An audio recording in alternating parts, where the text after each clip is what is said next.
রাত তখন প্রায় 2টা। চারদিকে পিনপিতর নীরবতা, যেন প্রকৃতিও কোনো এক অজানা আতঙ্কে স্তব্ধ হয়ে আছে। সেই নিস্তব্ধতা চিরে দিয়ে সিঁড়িতে বুট জুতার শব্দ এসে থামল ফ্ল্যাটের দরজার সামনে। তেজস্বী দীর্ঘস্থিতে চাবি ঘুরিয়ে ভেতরে প্রবেশ করলো। তার ফর্সা হাতে ছোপ ছোপ শুকনো রক্ত লেগে আছে, যা অন্ধকারের মাঝেও এক ভয়াবহ সত্যের জানান দিচ্ছে। তেজস্বী ক্লান্ত শরীরে নিজের লেদার জ্যাকেটটা খুলে চেয়ারে রাখলো। কোমরে কাজা রিভলভারটা সাবধানে ড্রয়ারে রেখে সে সরাসরি ওয়াশরুমে ঢুকে গেল। শাওয়ার সেরে দিয়ে বরফ শীতল পানির ধারার নিচে সোজা হয়ে দাঁড়ালো সে। পানির প্রথম স্পর্শে সারা শরীরের লোম খাড়া হয়ে গেলেও তেজস্বীর সেদিকে বিন্দুমাত্র ভ্রুক্ষেপ নেই, বরং এই শীতলতা তার তপ্ত মস্তিষ্কে এক অন্যরকম প্রশান্তি এনে দিচ্ছে। প্রায় ঘন্টা খানেক ঠায় দাঁড়িয়ে নিজেকে ধুয়ে মুছে পবিত্র করার চেষ্টা করলো সে। ওয়াশরুম থেকে বের হয়ে আসতেই বিছানায় রাখা মোবাইলটা কেঁপে উঠল। তেজস্বী এগিয়ে গিয়ে দেখলো স্ক্রিনে আর্যর নাম জ্বলজ্বল করছে। সে প্রথমবার কলটা ধরল না, আয়নার সামনে দাঁড়িয়ে নিপুণ হাতে চুল মুছতে ব্যস্ত রইল। কিন্তু পরক্ষণেই যখন আবারও কল এলো, এবার তেজস্বী রিসিভ করলো, তবে এপাশ থেকে কোনো সাড়া শব্দ করলো না। আর্যর কণ্ঠস্বর ভেসে এলো, এখনো জেগে আছেন তেজস্বিনী? তেজস্বী নিলিপ্ত স্বরে পাল্টা প্রশ্ন করলো, কি করে বুঝলেন আমি জেগে আছি? ওপাশ থেকে আর্যর হালকা হাসির শব্দ শোনা গেল। সেই হাসিতে এক অদ্ভুত মায়া মেশানো। সে বলল, আপনার বাসায় জানালা দিয়ে বাতি জ্বলছে, সেটা আমার বারান্দা থেকেই পরিষ্কার দেখা যাচ্ছে। এই গভীর রাতে আপনার নির্গুম চোখ দুটো দেখার খুব ইচ্ছে ছিল, কিন্তু আলোর উপস্থিতিতেই সন্তুষ্ট হতে হলো। তেজস্বী এবার পা টিপে টিপে জানালার দিকে এগিয়ে গেল। পর্দা সরিয়ে আর্যর বারান্দার দিকে তাকালো। রাতে ঘন অন্ধকারে সবটা স্পষ্ট না হলেও আর্যর অবয়বটা হালকা আবছায়া হয়ে ফুটে উঠেছে। ওপাশ থেকে আর্যর কণ্ঠস্বর আবারও ভেসে এলো, আমি তো ভেবেছিলাম আপনি হয়তো আজ আমার কলটাই ধরবেন না। তেজস্বী ফোনের স্পিকারটা অন করে ড্রেসিং টেবিলের ওপর রাখলো। তারপর হেয়ার ড্রায়ার দিয়ে ভেজা চুলগুলো শুকাতে শুকাতে নির্লিপ্ত গলায় প্রশ্ন করলো, এমনটা মনে হওয়ার বিশেষ কোনো কারণ? ওই যে সন্ধ্যায় আপনাকে বিয়ের প্রস্তাব দিলাম। সাধারণত মেয়েরা কাউকে পছন্দ না করলেও বা রিজেক্ট করে দিলে সেই ছেলের সাথে আর কথা বলতে চায় না, এড়িয়ে চলে। আর্যর গলা কিছুটা দ্বিধা আর কিছুটা কৌতুক। তেজস্বীর ঠোঁটের কোণে সেই চিরচেনা বাঁকা হাসিটা ফুটে উঠল। সে গম্ভীর গলায় বলল, আমাকে বাকি 5টা সাধারণ মেয়ের মতো ভাববেন না মিস্টার আর্য। ওইসব ছেলে মানুষই কাজ কারবার তেজস্বীকে মানায় না। আর্য সুযোগ বুঝে পাল্টা প্রশ্ন ছুড়ে দিল, তাহলে কি আমি ধরে নেব যে আপনি আমাকে পছন্দ করেন? আমি পৃথিবীর সব মানুষকেই পছন্দ করি, যদি না সে স্বার্থ লোভী বা অহংকারী হয়। তা মিস্টার আর্য, আপনি এত রাত অবধি জেগে কেন? ঘুমাননি? ওপাশ থেকে আর্যর এক দীর্ঘ ও ভারী হাসি আওয়াজ এলো। সে উদাসীন গলায় বলল, আমার বেশিরভাগ রাত এভাবেই কাটে।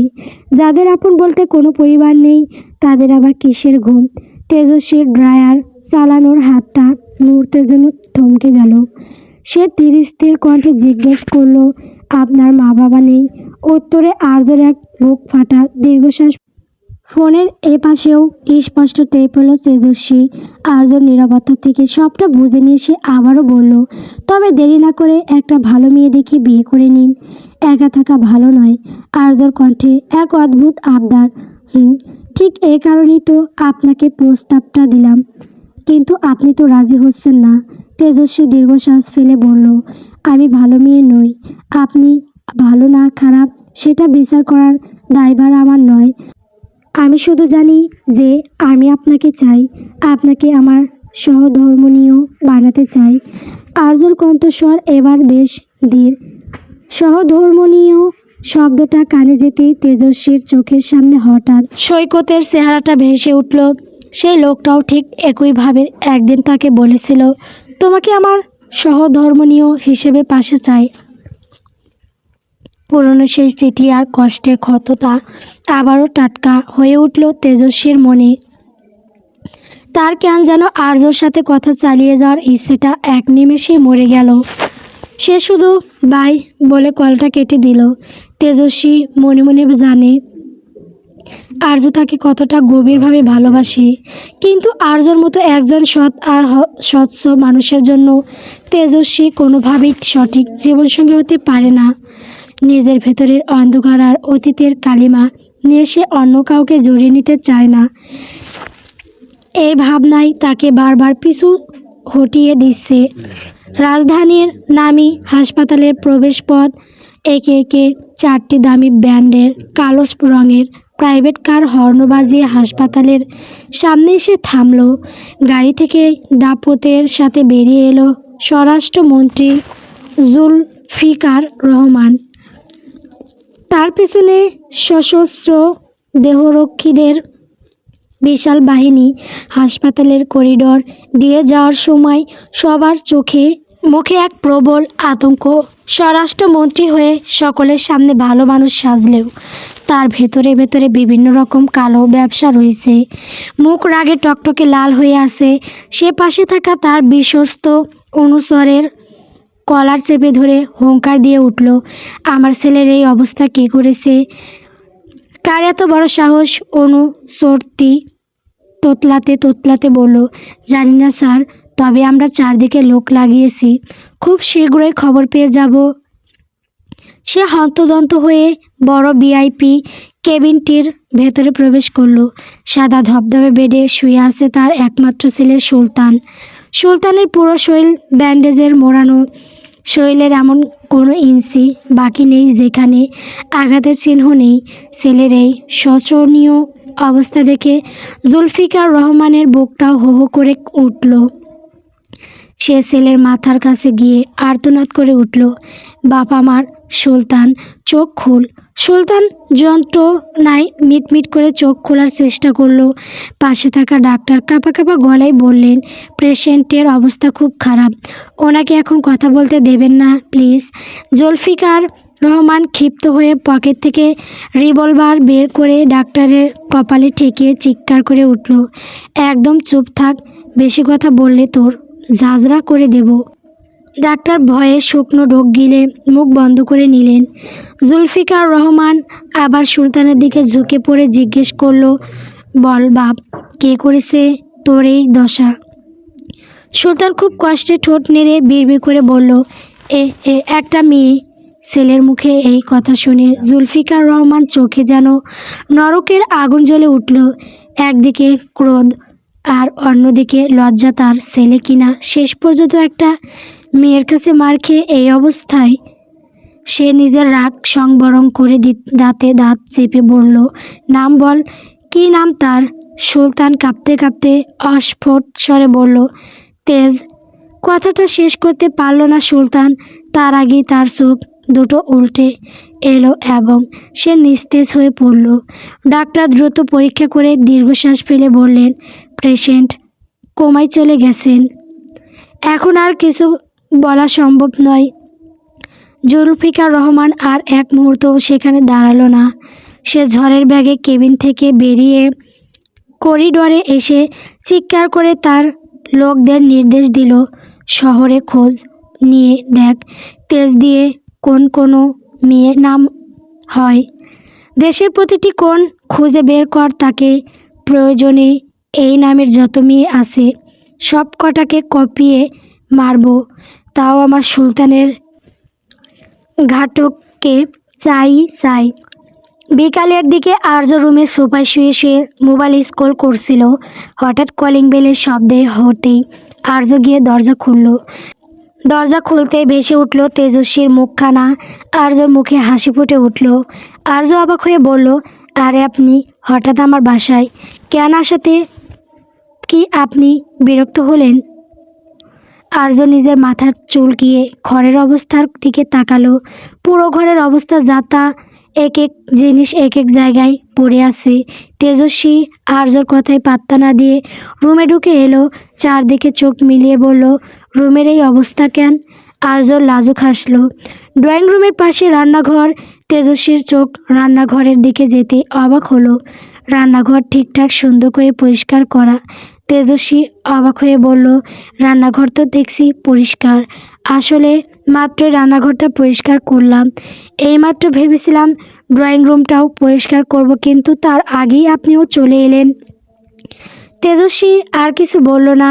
আর্য বলল, কী খাবেন বলুন, বানিয়ে দিচ্ছি। 1 কাপ চা হলেই হবে। আর্য রান্নাঘরে পা বাড়ালো।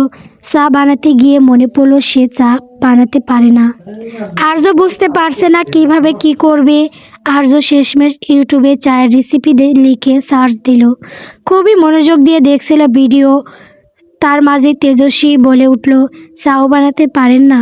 তেজস্বীর হঠাৎ কণ্ঠস্বরে আর্যর হাত থেকে যেন মোবাইলটা পড়ে যাওয়ার উপক্রম হলো। তেজস্বীর বুক কুঁচকে এগিয়ে এসে বলল, আপনি যান, আমি বানাচ্ছি চা। আর্য থতমত খেয়ে বলল, না না, আমি পারবো, একটু দাঁড়ান, বলছি তো আপনি যান। তেজস্বীর কণ্ঠস্বরে এমন এক আদেশ ছিল যে আর্য আর কথা বলতে পারল না। চুপচাপ কিচেন থেকে বেরিয়ে গেল। কিছুক্ষণ পর 2 কাপ চা বানিয়ে আর্য আর তেজস্বী গিয়ে দাঁড়ালো বেলকনিতে। বাইরের আকাশে বিকেলের আলো ফুরিয়ে আসছে। হঠাৎ করে তেজস্বী বলল, আমি জানি আপনি খুব ভালো মানুষ, কিন্তু আপনি আমার সম্পর্কে কিছুই জানেন না। আর্য চায়ের কাপে চুমুক দিয়ে গভীর আগ্রহ নিয়ে বলল, এত কিছু জানার প্রয়োজন আমি মনে করছি না। আমার কাছে আপনি শুধু একজন তেজস্বিনী।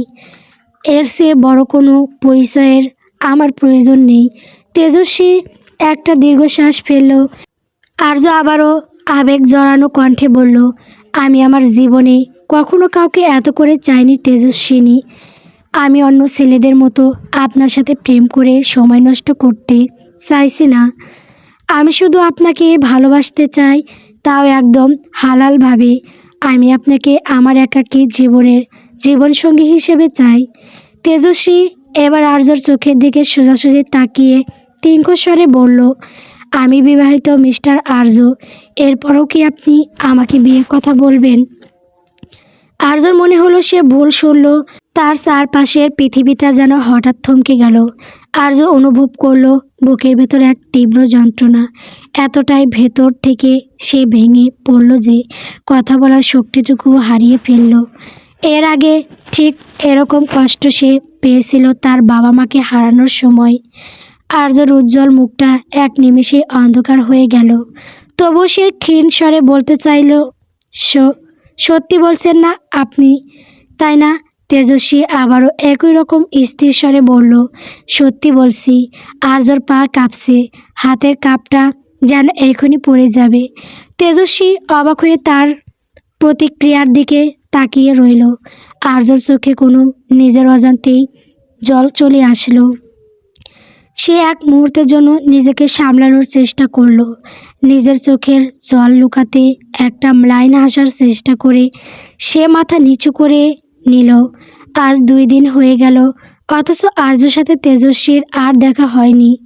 এই 2 দিন আর্যর যেন কর্পূরের মতো উবে গেছে। সকালের দিকে তেজস্বী একবার আর্যর ফ্ল্যাটের সামনে গিয়েছিল, কিন্তু দরজায় ঝুলন্ত তালা দেখে তাকে ফিরে আসতে হয়েছে। এখন গোধূলির শেষ রক্তিম আভা আকাশ থেকে বিদায় নিচ্ছে। তেজস্বী আর ইকরা দুজনেই বেলকনিতে দাঁড়িয়ে আছে, হাতে ধোয়া ওঠা কফির কাপ। তেজস্বী আর্যর সাথে তার শেষ কথোপকথনের সবটুকুই ইকরাকে বলেছে। কফিতে একটা চুমুক দিয়ে ইকরা এবার বিরক্ত হয়ে বলে উঠল, তুই আর্যকে এভাবে মিথ্যা বললি কেন? তেজস্বী নির্লিপ্ত গলায় প্রশ্ন করল, কি মিথ্যা বললাম? ইকরা কপালে কুঁচকে বলল, কেন, তুই যে ডিভোর্সি সেটা তো তুই সহজভাবেও বলতে পারতিস, কিন্তু তা না করে সরাসরি বললি তুই বিবাহিত। এই এক শব্দই তো একটা সম্পর্ক শেষ হয়ে যায়। খবরটা শুনে যে কোনো ছেলেই যে ভেতর থেকে ভেঙে পড়বে, সেটাই স্বাভাবিক। তেজস্বী চায়ের কাপে আঙ্গুল ঘষতে ঘষতে বলল, এখানে কষ্ট পাওয়ার কি আছে? আমি কি ডাকডোল পিটিয়ে ওকে বলেছি যে আমি তাকে ভালোবাসি? তাহলে ওর এত প্রত্যাশা কেন? ইকরা এবার বেশ কড়া গলায় বলল, বলিসনি তো কি হয়েছে? তুই কি জানিস না ভালোবাসার জন্য সবসময় কথার প্রয়োজন হয় না? তবে তোকে একটা কথা বলি তেজস্বী, তুই অন্তত এতটা স্বার্থপর ছিলি না। তেজস্বী বেশ অবাক হয়ে ইকরার দিকে তাকালো। তার চোখে মুখে একরাশ প্রশ্ন। সে বলল, স্বার্থপর? তোর কোন দিক দিয়ে মনে হলো আমি স্বার্থপর? আর যদি সত্যি আমি তাই হয়ে থাকি তবে তাই সই। আসলে এসব প্রেম ভালোবাসা আর বিয়েতে আমার বিন্দুমাত্র বিশ্বাস নেই। আর দ্বিতীয়বার সেই ঝুঁকি নেওয়ার সাহস বা ইচ্ছে কোনোটাই আমার নেই। একটা দীর্ঘশ্বাস ফেলে তেজস্বীর চোখের দিকে তাকালো। বিষণ্ণ স্বরে জিজ্ঞেস করলো, তুই কি সত্যি সিদ্ধান্ত নিয়েছিস সারা জীবন এভাবেই একা কাটিয়ে দিবি? তেজস্বী বেলকনির গ্রিল ধরে বাইরের অন্ধকারের দিকে তাকিয়ে থাকলো। সে ধীর স্থির কণ্ঠে পাল্টা প্রশ্ন করলো, কেন? আমার এই জীবনটা কি খুব খারাপ হয়ে যাচ্ছে? নিজের মতো আছি, নিজের সিদ্ধান্ত নিজে নিচ্ছি, এর চেয়ে শান্তি আর কোথায়? ইকরা এবার তেজস্বীর জেদের সাথে আর না পেরে হাল ছেড়ে দিয়ে বলল, যা মন চাই তাই কর তুই, আমি আর কিছু বলবো না। তবে আর্য ছেলেটা নিশ্চয় মন্দ না। ছেলেটাকে এভাবে কষ্ট দিয়ে তুই কাজটা ঠিক করছিস না। আচ্ছা সেসব বাদ দে, কণাকে কখন ঢাকা আনবি? তেজস্বী কফির কাপে শেষ চুমুক দিয়ে ধীর স্থির উত্তর দিল, মাকে কল দিয়েছিলাম। কণার উচ্চ মাধ্যমিক পরীক্ষা শেষ হওয়ার অপেক্ষায় ছিলাম। আগামীকাল যাব, ওকে নিয়ে আসব। ইকরা কিছুক্ষণ ভাবুক হয়ে রেলিংয়ের ভর দিয়ে দাঁড়িয়ে থাকলো। তার কপালে চিন্তার ভাঁজ।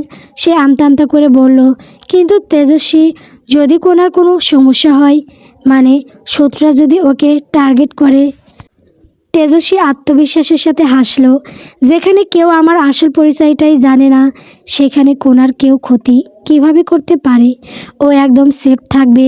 ইকরা মাথা দুলালো ঠিকই, কিন্তু তার মনের খসখসানি গেল না। সে নিচু স্বরে বলল, তাও ঠিক, কিন্তু তোর সেই কাজটা করা একদম ঠিক হয়নি। তেজস্বী বুক কুঁচকে তাকালো। আমার কাছে আমি যা করি সবই ঠিক, কিন্তু তুই নির্দিষ্ট করে কোনো কাজের কথা বলছিস। স্বরাষ্ট্রমন্ত্রীর ছেলের এই অবস্থা করলি, যদিও ছেলেটা এখনও কমায়, কিন্তু যদি সে কোনোদিন জ্ঞান ফিরে তোর নাম বলে দেয় তখন কি করবি? আর ওই দিনের 5টা গুন্ডাকে তুই যেভাবে মেরেছিলি, এসব ভাবতে আমার গা শিউরে ওঠে। ভয় হয় না তোর? তেজস্বী সশব্দে হাসল। তার সেই হাসিতে এক অদ্ভুত শীতলতা ছিল। সে কফির কাপটা সরিয়ে রেখে গম্ভীর গলায় বলল, ভয় শব্দটা তেজস্বীর জন্য হারাম। ওপরওয়ালা ছাড়া এই তেজস্বী কাউকে ভয় করে না। ইকরা হতাশ হয়ে একটা দীর্ঘ নিঃশ্বাস ছাড়ল। সে জানে তেজস্বীকে বোঝানো অসম্ভব। তেজস্বীকে বিদায় জানিয়ে ইকরা নিজের বাড়ির উদ্দেশ্যে চলে গেল। এখন সন্ধ্যা ঘনিয়ে রাত নামছে, চারদিক অন্ধকার হয়ে আসছে। তেজস্বী একাই বেলকনিতে দাঁড়িয়ে আছে। তার হাতে এখন কফি নেই, কিন্তু বুকের ভেতর এক অদ্ভুত অস্থিরতা। হাজার চেষ্টা করেও সে নিজেকে আটকাতে পারছে না। তার দৃষ্টি বারবার অন্ধকার ওই পাশের ফ্ল্যাটটার দিকেই যাচ্ছে, যেখানে আর্য থাকে। আজও কি আর্য ফিরবে না? ইকরা মোবাইল স্ক্রল করতে করতে রাস্তার পাশ দিয়ে হাঁটছিল। এই সময়টায় গলির ভেতর মানুষের ভিড় তেমন একটা থাকে না। আর একটু সামনে গেলে ইকরার ফ্ল্যাট। কানে হেডফোন গুঁজে গান শুনতে শুনতে সে আচ্ছন্ন হয়ে পথ চলছিল। হঠাৎ করেই কেউ একজন তার হাত থেকে ছো মেরে মোবাইলটা ছিনিয়ে নিল। ইকরা কিছু বুঝে ওঠার আগেই আত্মরক্ষার সহজাত প্রবৃত্ত থেকে সামনে যাকে পেল, তার নাক বরাবর সজোরে এক ঘুষি বসিয়ে দিল। সামনে থাকা লোকটা আর্তনাদ করে নাক চেপে ধরে বসে পড়ল। ইকরা অবাক হয়ে তাকিয়ে দেখল, এ তো সেই লোকটা ওই দিন পার্টিতে যার সাথে তার ধাক্কা লেগেছিল। এবার যন্ত্রণায় কুঁকড়ে গিয়ে নাক চেপে ধরে বলল, ওই দিনের প্রতিশোধ কি এভাবে নিতে হয়? ইকরা রণচণ্ডী মূর্তি ধারণ করে বলল, আপনি চোর দেখে তো বোঝার উপায় নেই। এভান বিস্ময়ে চোখ বড় বড় করে তাকালো। ব্যথায় তার চোখ দিয়ে প্রায় জল চলে আসার দশা। সে নাক সামলাতে সামলাতে বলল, আরে আমি কেন চোর হতে যাব? একটা ছেঁচড়া চোর আপনার ফোন নিয়ে সম্পদ দিছিল, আর সেটা থেকে আপনাকে বাঁচাতে গিয়েই ফোনটা আমার হাতে চলে এসেছে। আর আপনি কি না বিচার না করেই আমাকে। ইকরা এবার হুঁশ ফিরল। সে মনে করার চেষ্টা করলো, হ্যাঁ সত্যি তো ইভানের পাশে অন্য একটা লোককেও সে ছায়ার মতো দেখেছিল, কিন্তু হিতাহিত জ্ঞান হারিয়ে সামনে থাকা ইভানকেই সে ঘুষি দিয়ে বসেছে। ইভান ক্ষোভ নিয়ে বলল, কানে ধরছি, আর কখনো কাউকে এভাবে সাহায্য করতে যাব না। ওই দিন যখন আপনাকে পতন থেকে বাঁচালাম, সেদিনও আপনি আমার সাথে জঘন্য ব্যবহার করলেন, আর আজ তো সোজা নাকটাই ফাটিয়ে দিলেন। ইকরা এবার কিছুটা লজ্জিত বোধ করলো। সে তোতলাতে তোতলাতে বলল, আসলে আমি বুঝতে পারিনি। থ্যাংক ইউ ফোনটা বাঁচানোর জন্য। কিন্তু আপনি এই চিপা গলিতে কী করছেন? এবার নাক টিপতে টিপতে দাঁতে দাঁত চেপে বলল, আপনার ইন্টারভিউ নিতে আসছিলাম। অদ্ভুত মেয়ে তো আপনি, এখানে কি আসতে পারি না? ইকরা অপরাধ বোধ মুখ কাসুমাসু করে বলল, সরি। এবার তার অবস্থা দেখে হালকা হেসে বলল, ঠিক আছে, ক্ষমা করে দিলাম। তা আপনার নাম কি? ইকরা ইবনাত আমার নাম। আপনার নাম কি? ইভান হায়দার। নামটা শুনে ইকরা কিছুটা চমকে গিয়ে অবাক হয়ে জিজ্ঞেস করলো, ডক্টর ইভান হায়দার?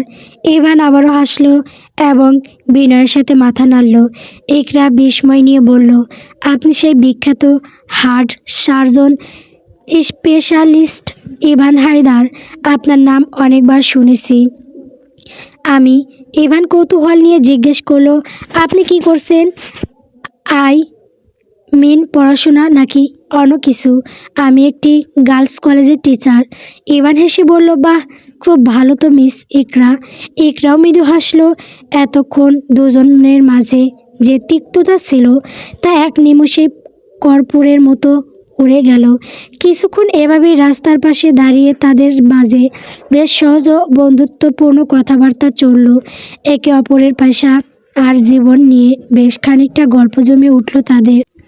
জানুয়ারির ভরপুর শীত, চারদিকে ঘন কুয়াশার চাদর বিছানো, যেন সূর্যি মামাও আজ লেপের তলা থেকে বের হতে নারাজ। এই হাঁপ কাঁপানোর শীতে কম্বল ছেড়ে বের হওয়াটা রীতিমতো যুদ্ধের মতো দায়। 14 বছর বয়সী কিশোরী ছেলেটি কম্বল মুড়ি দিয়ে গভীর ঘুমে আচ্ছন্ন। বাইরে থেকে তার মা বাবার ডাকে যাচ্ছেন, বাবা উঠ, অনেক বেলা হয়ে গেছে, স্কুল যাবে না? মায়ের ডাক তার কানে পৌঁছালেও ঘুমের আমেজ কাটিয়ে ওঠা তার পক্ষে অসম্ভব হয়ে দাঁড়িয়েছে। কিন্তু হঠাৎ করেই অনুভব করলো তার মুখে বরফ শীতল পানি ছিটা। ঘুমের ঘরে এমন অনাকাঙ্ক্ষিত স্পর্শে সে এক লাফে বিছানায় উঠে বসলো। চোখ রগড়ে সামনে তাকাতেই দেখলো তার ছোট বোন দাঁড়িয়ে আছে। মেয়েটার বয়স বড় জোর 10 বছর, কিন্তু বুদ্ধিতে যেন আস্ত এক বুড়ি। হাতে একটা মগ নিয়ে সে হি করে হাসছে। ছেলেটির আগে গড়গড় করে বলল, এটা কি করলি? এই সাত সকালে কেউ গায়ে পানি দেয়? ছোট বাচ্চা মেয়েটি হাসতে হাসতে উত্তর দিল, বেশ করেছি, বলে সে এক দৌড়ে রুম থেকে বেরিয়ে গেল। ছেলেটি রাগে হন্তদন্ত হয়ে ঘর থেকে বেরোলো মাকে নালিশ করতে। তার মা তখন ডাইনিং টেবিলে বাবাকে খাবার দিচ্ছিলেন। চেঁচিয়ে বলল, কিছু বলো না কেন তোমাদের মেয়েকে? দেখো সকাল সকাল আমার কি অবস্থা করেছে। প্রতিদিন সকালে এমন ছোটোখাটো খুনসুটি হবে, এটা যেন এই বাড়ির অলিখন নিয়ম। তাই মা বাবা দুজনে মুচকে এসে চুপ করে রইলেন। কিন্তু হঠাৎ করেই ভেতর রুম থেকে ছোট বোনের চিৎকারের শব্দ ভেসে এলো। ছেলেটি সব কিছু ভুলে পাগলের মতো দৌড়ে সেদিকে গেল। গিয়ে দেখলো মেয়েটি মাটিতে বসে যন্ত্রণায় নিজের পা চেপে ধরে আছে। এক মুহূর্তে আগে যে ভাইটি বোনের ওপর রাগ করেছিল, সেই ছেলেটি সবার আগে গিয়ে বোনকে জড়িয়ে ধরল। এই বোনটা যে তার কলিজার টুকরা। অস্থির হয়ে কাপা গলায় বলল, বনু, কি হয়েছে তোর? কথা বল। ছোট্ট বোনটি সজল চোখে ভাইয়ের দিকে তাকিয়ে কাপা গলায় বলল, তেমন কিছু না ভাইয়া, ওই সে টেবিলের কোণায় পায়ের আঙুলে চোট পেয়েছি। ছেলেটি পরম মমতায় তার বোনের চোখের জল মুছে দিল। তারপর উঠে দাঁড়িয়ে টেবিলটার ওপর কয়েকটা সজোরে লাথি বসিয়ে দিয়ে রাগী গলায় বলল, এত বড় সাহস তোর, আমার আদরে বনুকে ব্যথা দিস? এই নে আরও খা। ভাইয়ের এমন পাগলামি আর কাণ্ড দেখে ছোট্ট মেয়েটি নিজের সব ব্যথা ভুলে হো করে হাসতে লাগলো। কি এক স্বর্গীয় আর মিষ্টি সেই হাসি! সেই হাসির রেশ যেন পুরো ঘরটাকে এক মুহূর্তে মুগ্ধতায় ভরিয়ে দিল। মা বাবাও দূর থেকে তাকিয়ে এই ভাই বোনের ভালোবাসায় তৃপ্তির হাসি হাসলেন। হঠাৎ করেই বর্তমানে ফিরে এলো সেই সুদর্শন প্রাপ্তবয়স্ক ছেলেটি। ধরফরিয়ে চেয়ার ছেড়ে উঠে দাঁড়ালো যুবক ছেলেটি। তন্দ্রা ঘরে দেখা সেই শোক স্মৃতিগুলো তখনও চোখের সামনে ভাসছে। সে পাগলের মতো চারদিকে হাতুড়ে খুঁজল তার ছোট্ট বোনের সেই খিলখিল হাসির আওয়াজ, কিন্তু কোথাও কেউ নেই। চারদিকে হাহাকার করা নিস্তব্ধতা। যে রুমটা একসময় পরিপাটি করে সাজগোজ ছিল, আর সেখানে ধুলোয় আস্তরণ জমেছে। তবে ফার্নিচার আর জিনিসপত্রগুলো আজও সেই আগের মতোই রয়ে গেছে, শুধু মানুষগুলো হারিয়ে গেছে। সামনের দেওয়ালে ঝুলানো সেই বড় ফ্রেমের ছবিটা দিকে তার নজর গেল। সেখানে এক সুখী পরিবারের অমমিল হাসি ফ্রেমবন্দি হয়ে আছে। যুবক ছেলেটি ফ্রেমটা দেওয়াল থেকে নামিয়ে নিজের বুকের সাথে শক্ত করে চাপড়ে ধরল এবং ছোট বাচ্চাদের মতো ডুগরে কেটে উঠল। তারপর হঠাৎ নিজের ঘড়ির দিকে তাকিয়ে সময় দেখে নিয়ে বিড়বিড় করে বলল, আমার সময় হয়ে এসেছে যাওয়ার। আমার যে অনেক কাজ, সবাইকে শাস্তি দিতে হবে, ভয়াবহ শাস্তি। রাস্তার ধারের একটি কংক্রিটের বেঞ্চের ওপর আর্য একা বসে আছে। মাথার ওপর সোডিয়ামের হলদেটে আলোটা মৃদুভাবে কাঁপছে। আর্য দৃষ্টি মাটির দিকে নিবদ্ধ, যেন সে মাটির ধূলিকণায় নিজের হারিয়ে যাওয়া উত্তরগুলো খুঁজছে। 2 দিন আগে তেজস্বীর বলা সেই কথাটি আমি বিবাহিত বারবার তার মস্তিষ্কের হাতুড়ির মতো আঘাত করছে। আর্যর জীবনে প্রথম মায়া, প্রথম ভালোবাসা সবই এই মেয়েটিকে ঘিরে। সেই প্রথম অনুভূতিটা এভাবে তাসের ঘরের মতো ভেঙে পড়বে, এটা সে মানতে পারছে না। আর্য নিজের 2 হাতে মুখ চেপে ধরল। গভীর রাত, চারপাশ জনমানবহীন এই নির্জনতায় কোনো পুরুষ যদি ডুগরে কেঁদে ওঠে, তবে কারোর তা চোখে পড়বে না। হঠাৎ আর্য তার একদম পাশে কারো অস্তিত্ব অনুভব করল। সে তৎক্ষণাৎ চমকে পাশে তাকালো। তাকাতেই বিস্ময়ে তার শ্বাস থমকে গেল। তেজস্বী তার ঠিক পাশেই বসে পরম শান্তিতে আকাশের দিকে তাকিয়ে আছে। আর্যর মুখ দিয়ে কোনো কথা বের হওয়ার আগেই তেজস্বী দীর্ঘ গম্ভীর গলায় বলে উঠল, পুরুষ মানুষের এভাবে কান্না সাজে না আর্য। আর্য বিমুগ্ধ চোখে এই রূপসী নারীর দিকে তাকিয়ে রইল। খোলা আকাশের নিচে এই রহস্যময়ী রমণীর রূপ যেন শতগুণ বেড়ে গেছে। কিন্তু পরক্ষণেই তার মনে পড়ল তেজস্বী বিবাহিত। আর্য এক ঝটকায় চোখ ফিরিয়ে নিল। ধীর অথচ অভিমানী কণ্ঠে বলল, স্বামীকে ঘরে একা রেখে এত রাতে বাইরে আসলেন যে তেজস্বিনী? তেজস্বী হাসল, তবে তা বরাবরের মতোই সেই ক্ষীণ হাসি, যা ঠোঁটের কিনারা ছাড়িয়ে বাইরে প্রকাশ পায় না। তেজস্বী উদাসীন গলায় বলল, উনি হয়তো এখন তার স্ত্রীকে খুব আদরে বুকে জড়িয়ে শুয়ে আছেন। আর্য তড়িৎ গতিতে তেজস্বীর দিকে তাকালো। তার চোখে মুখে এখন চরম বিভ্রান্তি। আর্য বড় বড় কোম্পানি সামলায়, কত জটিল ব্যবসায়িক কৌশল তার নখদর্পণে, অথচ এই মেয়েটার সহজ কথাগুলোও তার কাছে দুর্বোধ্য হয়ে ঠেকেছে। আজ অস্ফুট স্বরে বলল, আমি আপনার কথা ঠিক বুঝতে পারলাম না। আপনার স্বামী অন্য মেয়েকে কেন বুকে জড়িয়ে ঘুমাবে? তেজস্বী সোজা আর্য চোখের দিকে তাকিয়ে স্পষ্ট করে বলল, আমার স্বামী নেই। আর্য এবার কিছুটা ক্ষিপ্ত হয়ে উঠল। সে সহ্য করতে না পেরে বলল, প্লিজ তেজস্বিনী, এবার এই মজা করা বন্ধ করুন। আপনি একেবারে এক এক কথা কেন বলছেন? আপনার উদ্দেশ্যটা ঠিক কী? স্বামী ছিল, তবে এখন নেই মানে? আর্য চোখে মুখে সংশয়। মানে ওনার সাথে আমার অফিসিয়ালি ডিভোর্স হয়েছে। আর্য এক মুহূর্ত স্তব্ধ হয়ে রইল। তার ধীর গলায় বলল, আপনি 2 দিন আগেও বলেছিলেন আপনি বিবাহিত। জি ছিলাম। আজ বিকালেই ডিভোর্স পেপার সাইন করেছি এবং তার পর থেকেই আমি ডিভোর্সি। কথাটা কানে যেতে আর্যর পৃথিবীটা যেন এক লহমায় বদলে গেল। সে খুশিতে আত্মহারা হয়ে নিজের দু হাতে নিজের মুখ চেপে ধরল। জীবনের সবটুকু আনন্দ যেন এই একটা সংবাদে এসে মিশেছে।